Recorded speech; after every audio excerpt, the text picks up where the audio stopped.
Battling wind and spray, this adventurous pair of slackliners fulfil a long-held dream by becoming the first to ever walk a line across the Victoria Falls Gorge.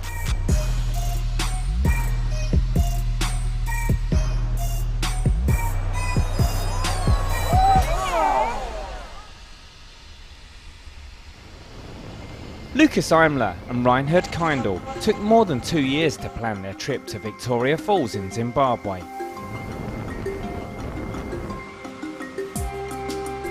Well, as a slackliner, we're always looking for new spots to transfer our sport into, and seeing pictures from the Victoria Falls, it was definitely the biggest and best waterfall I've ever seen. So I couldn't wait to actually come here, see the place, and eventually rig a slackline and walk in front of it. But their first challenges would come before they'd even set foot in Africa. On a place like this, in a nature reserve, it's really hard to convince the authorities also that you know what you're doing, that you don't do any damage, and that it's safe what you do. So that was a big challenge to convince the people here that we can do this. And it's really cool to have the trust that we allowed to do this. On reaching their crossing point, first they had to bridge the 100-metre wide gorge using lead weight, fishing line and a large slingshot. The one side of the highline is directly situated in the national park here. The other side is situated on the Zambezi River. It's directly on the falls where pretty much nobody can actually get there. There's only one guy driving a boat down there, and so for us it was a big adventure on the one side. And on the other side we were facing like a bunch of people waiting, cheering for us when we actually get off the line. So yeah, it's a connection in between two worlds, tourism and the adventurous countryside. So that was very special for us as well.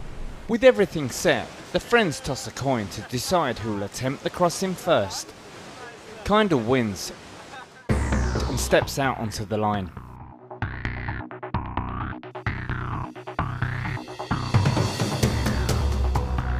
The conditions are tough. Wind and spray impair his vision and shake the line.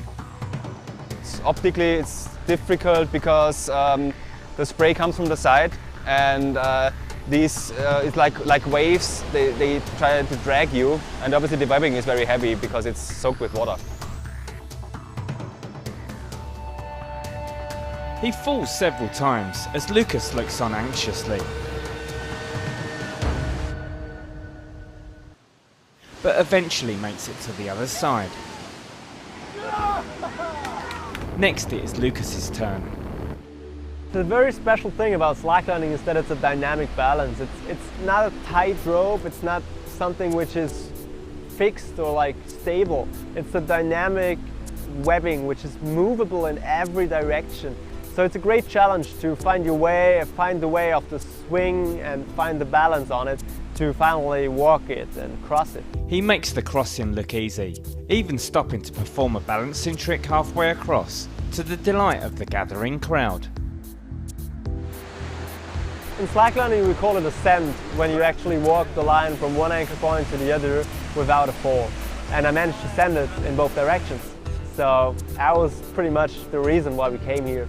It was incredible, and the best feeling was that Reini walked it shortly afterwards, so we both could share the scent again.